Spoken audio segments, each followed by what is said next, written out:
I mean, if you're a Bears fan, you're thinking forward progress. Come on. 10, 219, 219. Forward Progress, a Chicago Bears podcast with Dan Bernstein and Matt Abaticola on 312 Sports.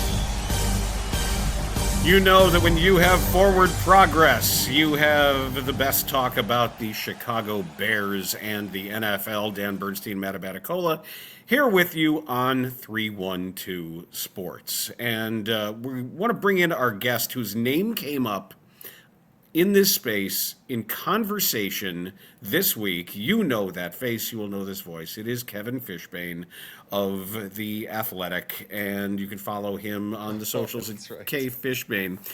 So I saw the name, you'll love this, Kevin. I saw the name Zach Azzanni came up when he took the job as wide receivers coach for the Raiders. And I knew he'd been with the Bears for a year, and I knew there was something weird or funny or different that would cause me to remember his name. So I looked him up, and there was a story you wrote about something he said with Jason Goff and me about he was watching, they were sitting in the receivers room, and he was with, oh my God, it was like Kendall Wright and Kevin White and Victor Cruz. And they were watching nothing but their college tape to try to convince Kevin White that there was a time in his life when he was good at football. and it ended up being like this whole thing, like, why isn't he watching NFL tape? And I don't remember exactly where it went, but it pulled this 2017 ancient memory out of God knows where, and there you were. Remember some guys. How about that? That was remembering guys. That was, yes, he said that they were trying to show Kevin White, look what you did at West Virginia. And then I believe we asked Kevin White about it. He was not happy at all with that strategy by the wide receivers coach. And he did not shy away from it. It was very uncomfortable. And here's Azzanni like, yeah, we showed him this. This is who you are. And we asked Kevin White about it. And that was, wow. Yeah. Well, what a stupid idea, man. What a terrible idea. Yeah, like, look what happened before you had all these struggling right now. fractures. Right. You're struggling right now because your legs are broken. You can't run. But here's what you did when you could run. And not just that, they lied about it. Remember, it's like, does he have a stress fracture in his leg? No, absolutely not. Well, he kind of has a stress fracture in his leg. We're all like, what?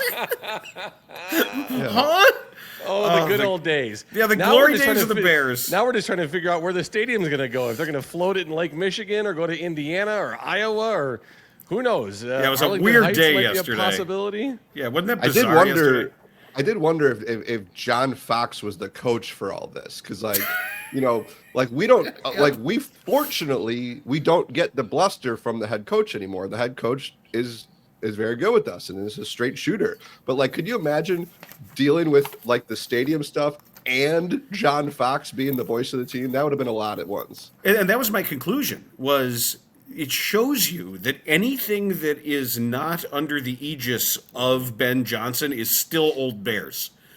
All the old Bears rules still apply. I was told, just talking to some people late yesterday, Kevin, and really it was a bizarre day yesterday. And I'm told that the confusion about the timing of certain things that were said and done, the confusion is not just ours, that there were some people in siloed conversations at Hallis Hall that were also surprised to hear some of the stuff that was going on. That it's not just the outside. Yeah, you know, I don't even know where to begin with this thing, guys. Like I was sitting in this office when I got the text from Scott Powers nearly 5 years ago when he got the scoop that they were purchasing the land in Arlington Park. And, like, for us to be here, the start of 2026, I quipped on Blue Sky yesterday. Like, I don't know how many stories I've written about this, but I know there have been zero shovels in any ground in that time. Any state. Yeah. Yeah. It's like, I mean, and it's one of those things where, I mean, I don't, like, it's not my job to do. Like, I don't think anybody's looks good in this. It's just like, no. And you guys know me well enough to know I'm the last person in the world who is going to, like, back a football team in their push to get public funds. But then you start like looking into like what they're asking for and like the way the city, or not the city, well, some of the city politicians, the state politicians have handled it. And look, you guys know there's no surprise that Indiana has rolled out the red carpet for this. No. I mean, it makes sense on their side, but boy, oh boy, this thing is, I will say this, like my TLDR of what happened yesterday is I did not come away from yesterday thinking, oh my God, they're going to Hammond. That was not my takeaway. My takeaway was this stuff was going to happen. These votes were going to go the way they were. I think the statement was just a strong statement that kind of jarred everybody. But I think that like Illinois politicians knew this was coming. Like they knew maybe the statement, just like reading it, bothered them. But I don't know. I mean, I'll still go like because we all have to put this in football parlance, right?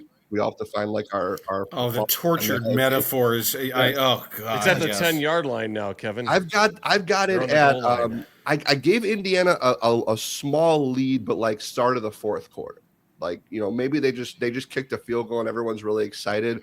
But I'm worried that the Indiana team is too excited about their lead that they might have right now. Why do you say that? What do you mean?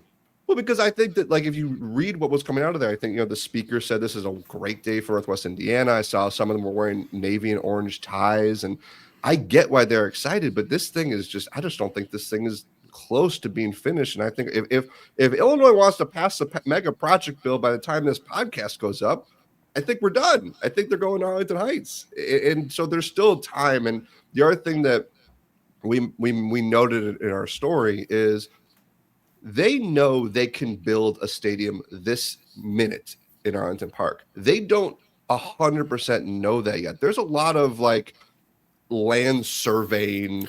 I'm going to defer to Dan here because the stuff that I have heard when they said site-specific due diligence, you're talking about environmental lawyers descending on this place, taking soil samples, figuring out they might, from what I've been hearing, it's one thing to build a stadium. They might be able to get a stadium there. But if you're talking about everything else that they could do in Arlington Heights with retail and hotel and residential and parkland and everything else that they could do, there are no worries there.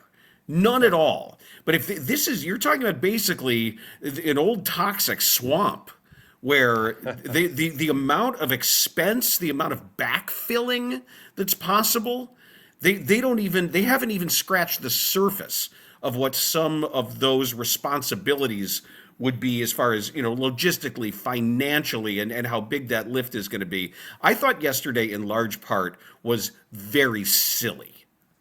And it will ultimately be remembered as a very silly news day. Well, it really was silly, and the whole idea of what the Bears said in their statement, too, and we talked about it yesterday, Dan, at length on the commitment. The commitment was to continuing to do our due diligence to look at the land site.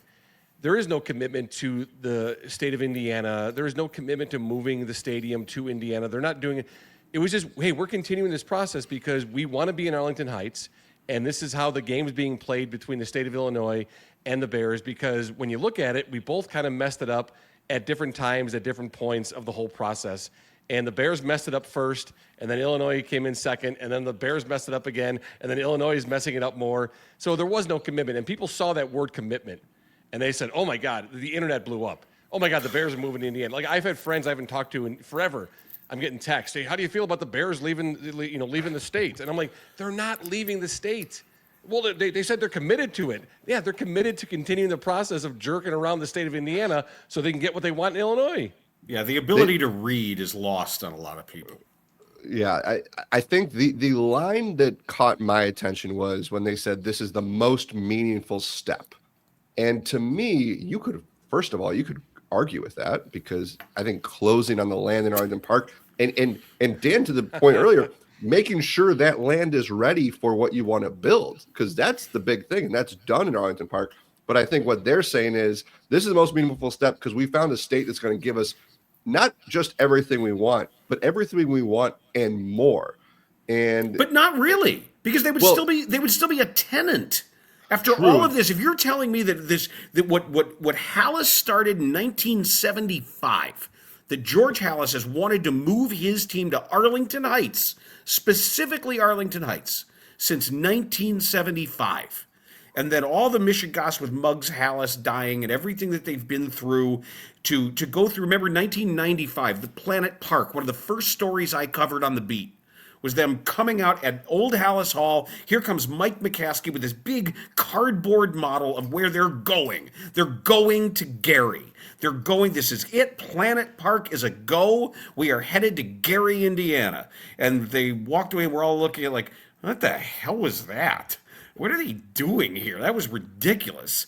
And if you're telling me that before Virginia shed her mortal coil, that she didn't give very specific instructions about what her father, what his dream was and where they wanted to be, and you don't think she was involved in Ted Phillips purchasing that land, and that she has let, if you thought her dying wish was for her son to take her father's team and put it on a toxic swamp out of state, are you kidding me?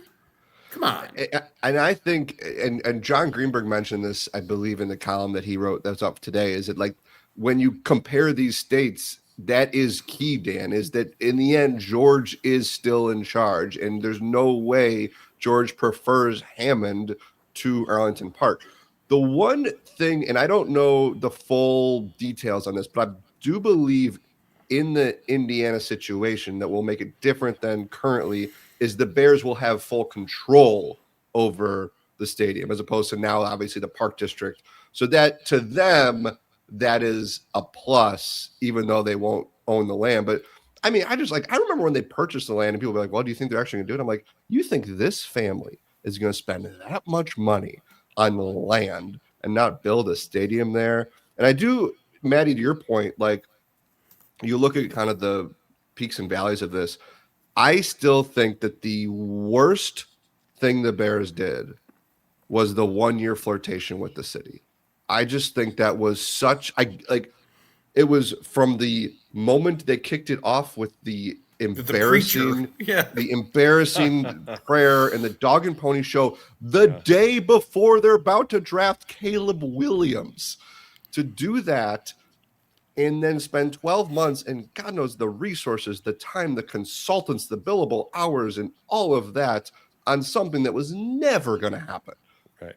And, in some part to get the Chicago politicians say, listen, we tried. You guys can appreciate that we tried. Now we need you to help us here. And they're not getting the help that they were hoping for after that. And like, you just sit there, you look at those 12 months and be like, where could you have been if you did something else with those 12 months? I really always look at that. If you go through the fine print, I'm sure there are other missteps by both the state and the team, but that one, and maybe I'm just being selfish, guys, because you guys know what it's like covering a draft, and I'm about to enter 3 days of 12 hours in my bunker at Hallis Hall, and I have to go to Soldier Field to listen to this. So to me, I guess now that I talked through it, maybe I took that one a little personally. No, but you can blame Kevin Warren. I was in some of these conversations that I've had with all the consultants and lobbyists, particularly lobbyists and communications consultants that they've hired. I'm told that regardless of the advice that he gets, Warren acts on his own. That Warren will just say, we're doing this now, or we're writing this letter, and that there are all kinds of things that no matter how many people are there saying, here's the timetable, here's what's in our best interest, that he is able to operate in his own timeline, with his own decision-making, untouched by anybody else. And that is part of what is catching people, even internally, off guard by things that seem awkward in the timing. Yeah, and I mean, you want to talk about awkward timing. Like, this is still the team that put out an open letter about moving to Indiana 3 days before the franchise's biggest regular season game in 2 decades. Right. Yep, and that just and like that was just obscene that they did that in that moment. So yeah, and I think I saw Mark Potash tweet to what you said earlier, Dan, that like it's just the things that Ben Johnson touches, we don't have to worry about. Which is nice. And that's what I'm saying. Like, they finally have a coach, and they've, we're pretty sure they've got the quarterback, and they've got the football stuff. And the thing is, that's what's most important is the football. Like, I had a friend text me this morning. He goes, I kind of wish the Bears went 7-10 last year so I could be more mad at them right now. But I'm so excited about what's to come that I'm kind of pushing the stadium thing like a little bit to the side and being like, you know what, I'm just going to focus on the fact that, like, hey, we can have real conversations about what this team's expectations are this year and talk playoffs for 2026. And I'm just going to try not to, pay attention to this, ignore the man behind the curtain kind of thing. Yeah, I'm really looking forward to the day when it becomes official that they're moving to Arlington Heights, and the Bears brass has to get in front of the cameras and say how this has always been the location they wanted to go to. This is where they always wanted to be.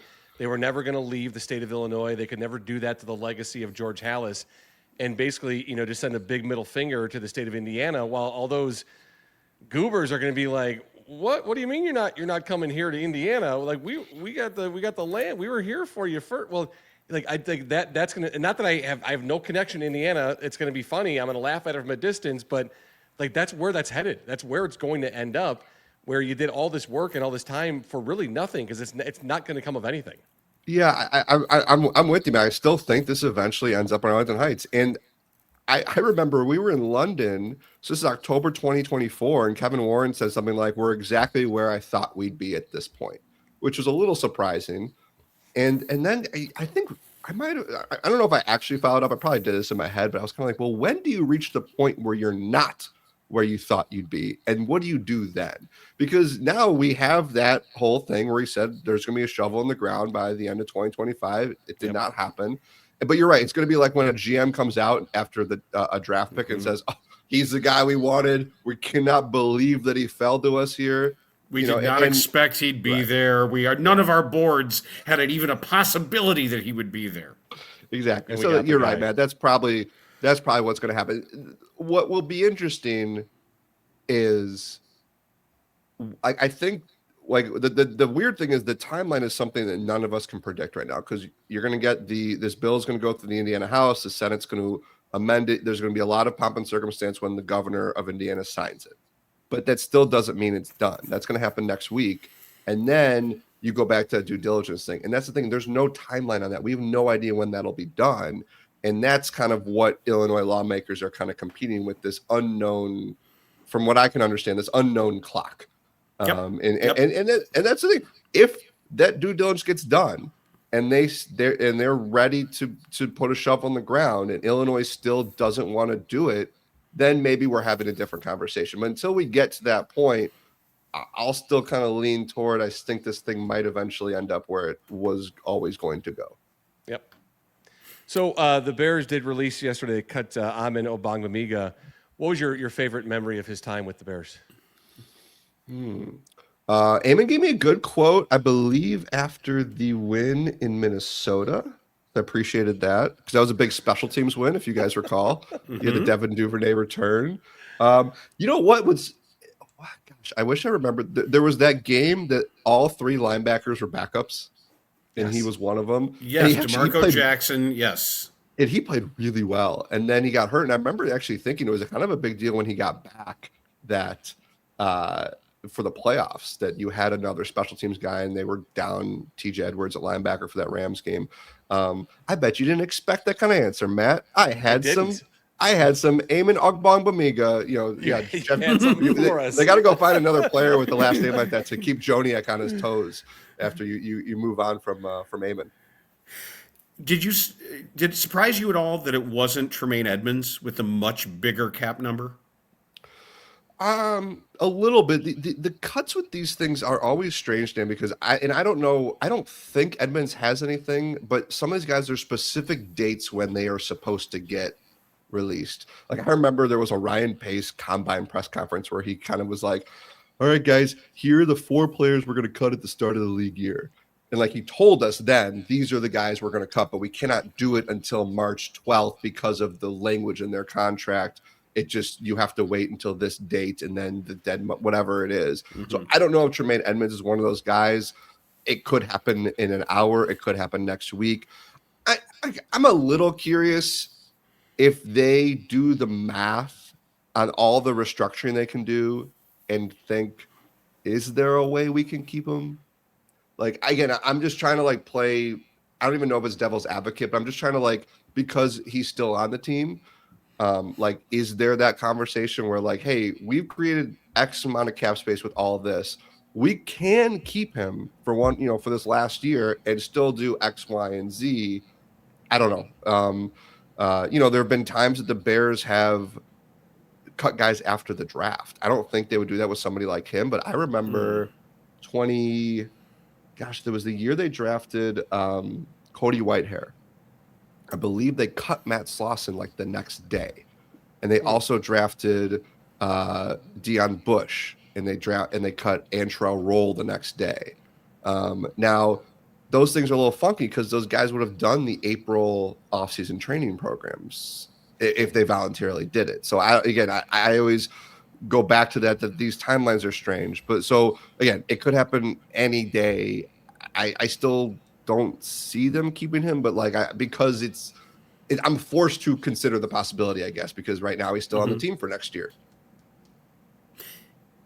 I'm interested, too, in what difference Jeff King is going to make, if any. I don't know what his particular specialty is. Every assistant GM, somebody either comes from the college scouting side or they come from the pro scouting side, and that is usually their area of expertise before they're promoted to a position where they become the number 2 guy at everything.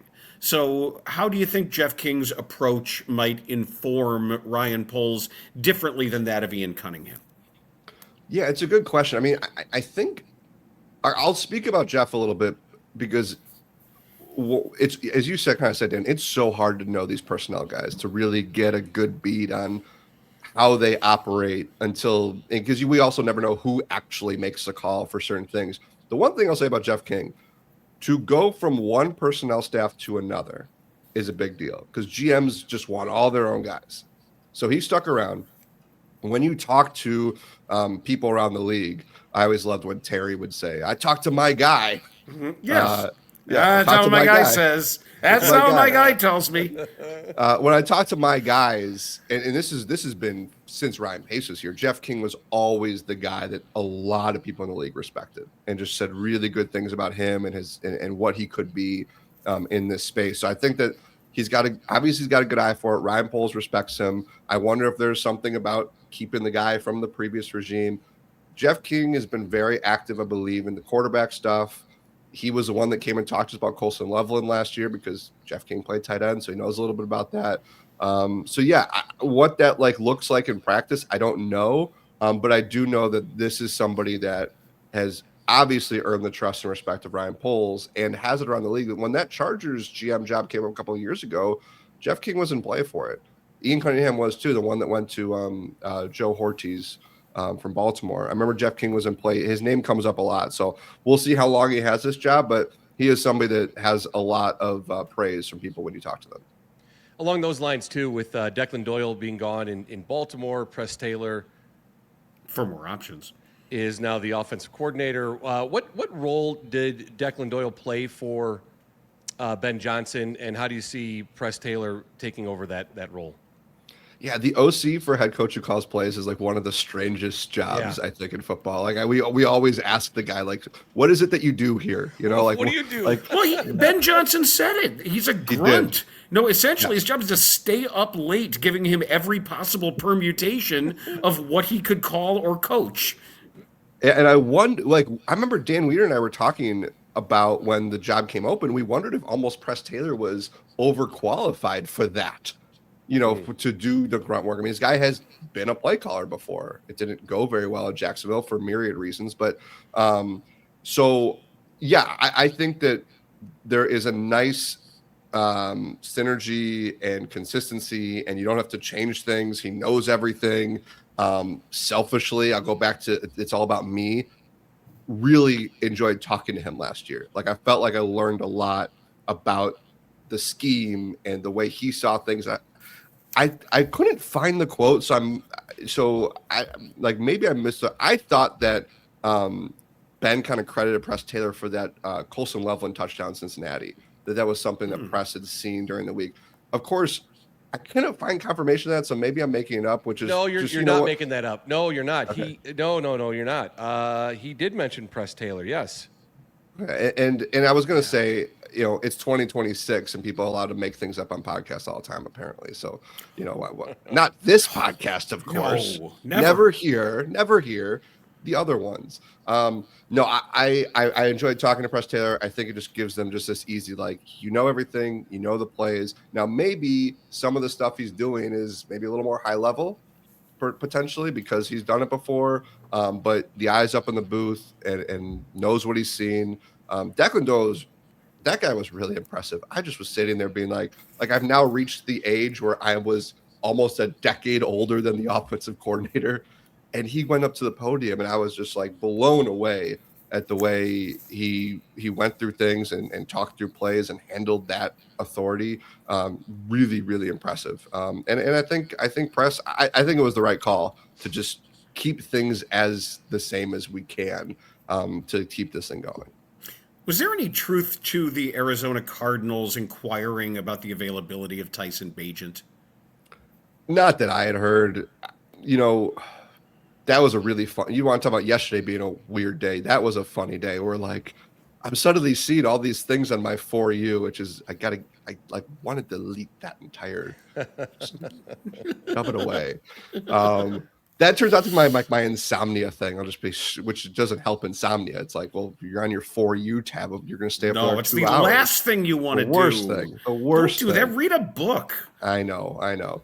The yeah, because I'm suddenly seeing what could the Bears get for Bagent in his trade to Arizona? I'm like, what? And so then you have to go peel the layers and find. And it was somebody works in Arizona radio. This is not like a Joe Schmo out there. So I had not heard any of that. I started going to my Mark Trestman. I have not heard that. I didn't see any I thought of that, but I did. But look, I think that the Tyson Bagent thing becomes interesting when a team's. It's weird to say it. It's when a team starter gets hurt. I think that's I've always thought that's when Tyson becomes a thing, because I just don't know if you're making this big play for him to be your backup. If you're making this big play for him to be your starter, I feel like you're only doing that because something catastrophic happened and you liked what you saw in the preseason. The Bears love Tyson Bagent. Oh my gosh, they love him, and I just think that Ben Johnson loves him, and I don't know what it would take. I mean, obviously there's a price in all these things, but it would really surprise me for them to move on from him if it's not something huge. And I think part of it too, because they like him so much, is I feel like they would only want to do it if it's good for him. Now, maybe that's not the best part of doing business, but that's how much they love this guy. Really? So I think, again, we'll see how quarterback injuries play out. Maybe he becomes in play, especially if he's another really good preseason. But the following year, when it's the last year of his current contract, then I think you start having those conversations. Because if you're him, at some point, you're kind of I need a chance somewhere. And if you're the Bears, you'd like to get something back if that's going to be. You're going to give him an opportunity somewhere. I mean, you guys heard the way Ben Johnson talked about him in training camp, and it was kind of an awkward thing because it was juxtaposed to a pretty poor training camp that Caleb Williams. Exactly. See, I read that as I heard the negative spaces. I heard that more as a coaching opportunist being asked the right question at the right time to provide a specific answer. Yeah, I think there was definitely. That was calculated, I'm sure. I wouldn't be surprised, but it doesn't mean they don't really like the guy and everything he kind of stands for. I remember as we're watching training camp, you're kind of looking for your trying to think of a polite way to say this. Your guys that are just gonna mix it up. Your guys that are gonna be the a-holes. Chaos agents. Yeah, and the guys who are just nuts in a good way. And I think that and I think that Tyson's in that category where he's just like, like he has a crazy work ethic. He does everything the right way. He's just obsessed with the football, and that's what these GMs and coaches love. And like the Bears have a few guys like Jaquan Brisker's like that in a sense. If he's like this year, I think was a good example of Brisker being that guy. I think one of the reasons they signed Grady Jarrett is because he's just this like guy who's going to get everyone rallied. You know who's like that? Shamar Turner is apparently also like that, and just I think where he can flip a switch and be like, "Dude, this guy's different. He's a maniac." Yeah, I think this year's draft class, Turner, Burden, and Loveland are guys like that who it's like you want them in your alley fight, for lack of a better word, like because they are just tough.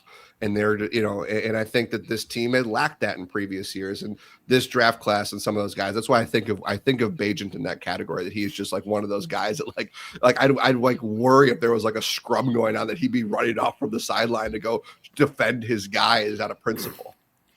What's your gut on DeAndre Swift? That's a great one, man. Because it's like one of those things where when the season ended and you start going through the math and the cap, you're like, oh, they'll keep him. He had a career best year. It's one more year on his contract. Like, it's not that exorbitant of a cap hit, and it obviously worked down the stretch.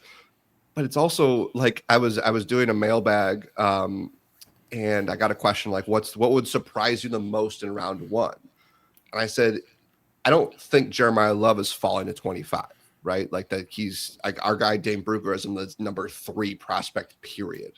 But that position is interesting to me because we know how much Ben Johnson loves his running backs. Ben Johnson's team drafted Jahmyr Gibbs, right? So is that a situation where they have an opportunity to get somebody in round 1 or round 2 that Ben loves, and then would you part ways after you have that guy? That's the way, because I don't know, like, are you signing somebody right now to play that role and you get your cap savings from Swift and you sign somebody to a cheap deal who's a veteran? I honestly have not like studied the veteran running back market, but like you need to replace him if you're going to do it now. That's why I wonder, like, I like to think he's still here unless they drafted somebody and then maybe they make a move. Something I always get curious about this time of year that I find interesting is it's really hard to get any NFL coach to ever talk about what they do away from the game because they're all terrified of it speaking negatively toward their work ethic. And I remember that Dick Duran was a great golfer, but he never wanted to talk about it because he was kind of embarrassed that he had the time to be a single-digit handicap, and that among football circles, like, well, he's not coaching hard enough if he's that good at golf. But I wonder about somebody like Ben Johnson, who has, the family that he has, or any of the other assistant coaches. Anything interesting about their wind downs? Like who goes hiking? Who goes fishing? Who goes off into because coaches hate it. They hate discussing it. They keep it very, very private. And there are some that maybe want to go take an architecture tour of Asia. And I wonder some of that stuff. Well, back to the top of the program, Dan. John Fox was not shy about time out his golf. No, Fox. Well, he didn't care. That was the great. That was the great thing, and that's when we knew. Beer. That's when we knew he was fired. Was when he started talking about his pet monkey. Remember that? R.I.P. Gidget. Sky Point. Yep. That's a good question. I mean, look, Ben's got 3 young kids, so there's only and I don't know. And he's the type of guy, like, I'm wondering about what this summer's going to look like. Is this going to be a first pitch at Wrigley, first pitch at Comiskey, first? Is he going to be doing that tour? Because that's not really him. But I think he also understands there is something that comes with this job where I have to like do certain things. But yeah, we haven't got into that. I don't know about golf with him. I don't know, like, all I know is he's friends with Chase Rice and likes country music and likes going to see his friend Chase Rice perform. So there's that, but I imagine that's going to be like a family vacation kind of guy. Remember when Eberflus showed up at a Bucks game, Marquette game with Matt LaFleur. Yes. Yeah, I don't. We know I don't that's think- not happening. That's not happening. Yeah, I don't think Ben Johnson like. Yeah, I don't see him like showing up. You know, and there was the summer that like Matt Nagy went to in like a month span. He went to the Masters and he went to Cameron Indoor. And he talked about he like had this like sports heaven, off season when he was taking his kids and again, Ben Johnson's kids are too young for him to do stuff like that or talk about it. So maybe it's just a family vacation getaway. Like it certainly seems like Dennis Allen's the type of person who would never talk about anything he does outside the building. Well, he doesn't talk about football. Just like he's a football guy. This is on topic, but I remember like one of the first times I ever covered a training camp. I was at the old Pro Football Weekly. I went to Green Bay with Dan Arkish, Hub's brother, and we went out to a bar with Wayne Larrivee. This has got to be 2011, maybe.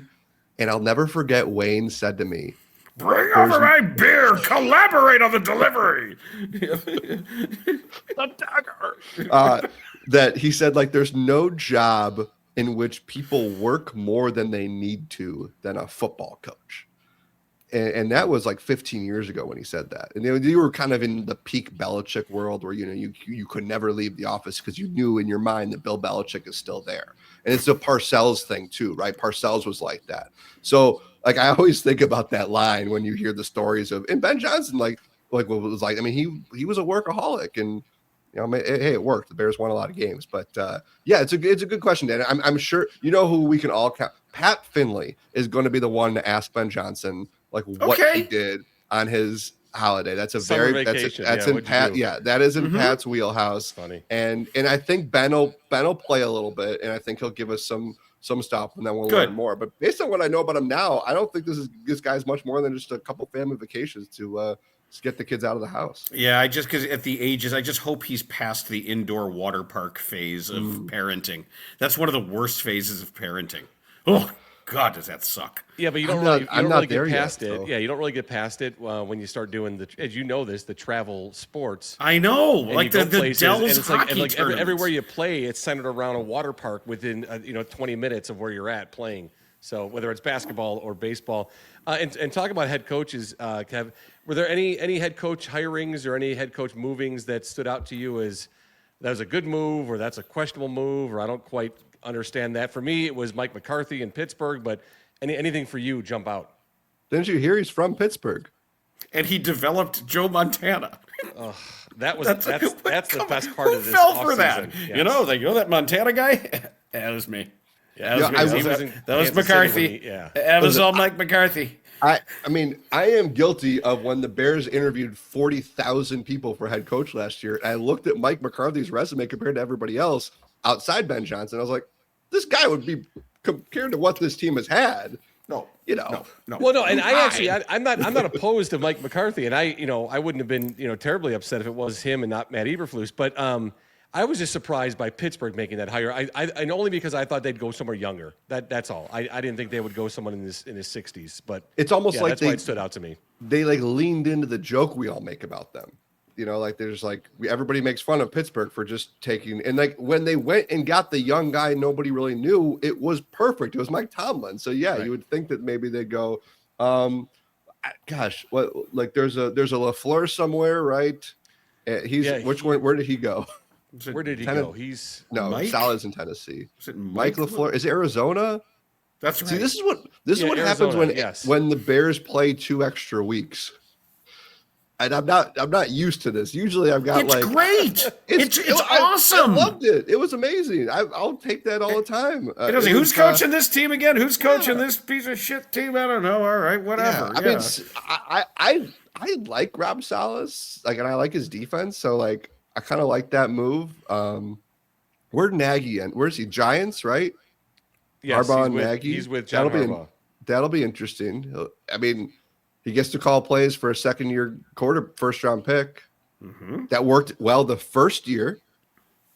Yeah, how great was that, though, when Andy Reid comes out with a big sub sandwich, and he was, singing the praises of Matt Nagy. Oh, yeah, by the way, he's gone. We hired this guy back because he needs to come home because, you're good. But you guys should hire Matt Nagy. Matt Nagy's out there. Hire him. You guys should hire the guy.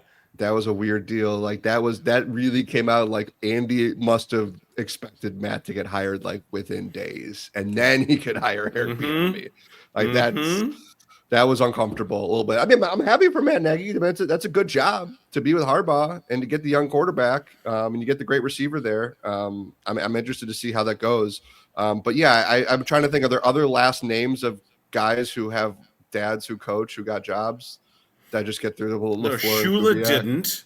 Yeah, Shula did not get a job. But Jeff Hafley from Green Bay ends up down in Miami, which again, some interesting defensive coaching. Dan had mentioned multiple times about what Seattle did with Mike McDonald, and now you look at these coaches that, especially the ones that either have young quarterbacks or don't really even have an established quarterback anymore, bringing in a defensive-minded head coach.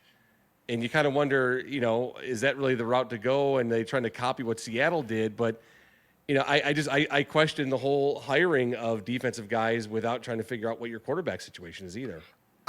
We could be talking about Mike McDonald in 5 years that he's just a unicorn, that this guy is just this brilliant, defensive mind who has just hit the right buttons, and we'll see what they look like without Clint Kubiak next year. But yeah, I mean, I will say this about Hafley. That guy kind of had Caleb's number for 3.5 quarters every time they played. It was the second half of the fourth quarter that things, but like the way the Packers played Ben Johnson's offense for the first halves of those games was better than almost anybody in the league. I mean, he really had a good sense of how to manage that. But boy, the Packers are strange with Bisaccia. That timing of that was very odd. I think it's interesting that LaFleur stayed. I think it's the right move. I think Matt LaFleur is a good coach. I think Matt LaFleur, if they fired him, would have been hired in 4 days. But it was I don't know. In some ways, when you took back and you look at the 10 names, you're like, typical NFL coach hiring cycle. As it will be next year, where the entire bottom quarter of the league gets fired. Yeah, I get the question. I mean, what made this one the most interesting was because the Ravens and Steelers were available, and like it's just like that was, So I guess I don't know who that team would be next year, or in coming years. Like there aren't enough tenured coaches to even come up with a comp. Well, I mean, LaFleur is actually he's the most tenured, right? LaFleur probably is. The Vikings situation is really fascinating. I mean, you talk about timing with that move at GM and Kevin O'Connell and what's going on with them at quarterback, and that's an interesting team. That is a team that, like, I think Kevin O'Connell's a bit of a darling, and I'll sit there and be like, I couldn't believe that he didn't get the Bears job when you saw what he did in Minnesota. But the guy's there for quarterbacks, and their quarterback wasn't very good this past year.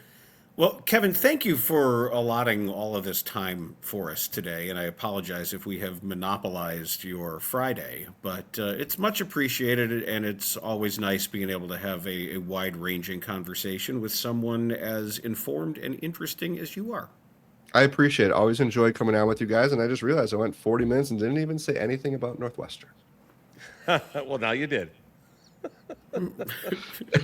That subject for another time, perhaps, considering the victory that was won by the ACLU a couple of days ago over some of these impositions against certain types of education on campuses. I will be remembering. I will have a list of the schools. Of course, Dan's got to go that route of the schools.